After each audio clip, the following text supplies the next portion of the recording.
Okay, what we're gonna do is we got the saw set up now. We're gonna make a bevel cut on a 45. Okay, preferred distance is 9" I've made it slightly over that. And what I will do is I will make a test cut on it, and then I will adjust the fence accordingly. We want to make sure we do a test cut, make sure that it's exactly where we want it to be. So what I'm going to do is I'm going to show you what the blade looks like at 45 degrees. This saw tilts to the right. Okay, so what we have to make sure is make sure the board is nice and flat and it has a good edge on it when we put it through like this.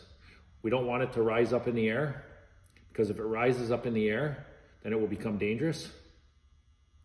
It may bind on the saw and come back.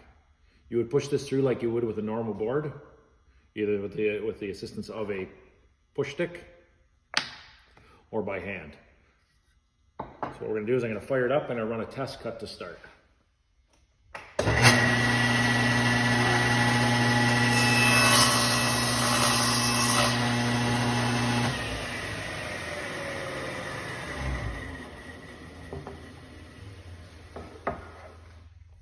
So what I can do now is I can check my measurement right here. So what I am is I'm about 9 1/16. So what I can do is I can take my fence,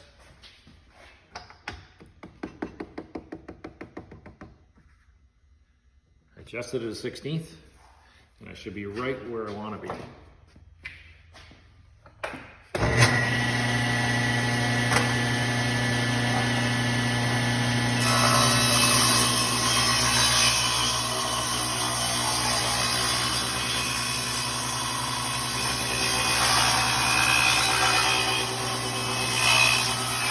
For this demonstration purposes only, I've basically taken my piece, I've clamped it up against the auxiliary fence here. A little easier for you to see when I do the layout, easier for me to do the layout.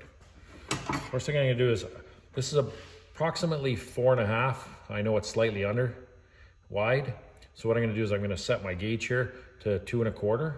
And I'm gonna try to find the center on this. Once I find the center on that, what I wanna do is I wanna set myself up so I can do a 45 right through the center of the board. And how I do that is, I draw a line on that side. I come back to the other side, make sure I'm flush. Okay, and that's what I end up having. I have two pieces, two things. Whether they overlap like this, it doesn't really matter, because what I'm going to do is I want to find the approximate center, which is right about there, in between those two pieces. I will take a square, and I will draw a line. So that center line is exactly what I'll be working off of.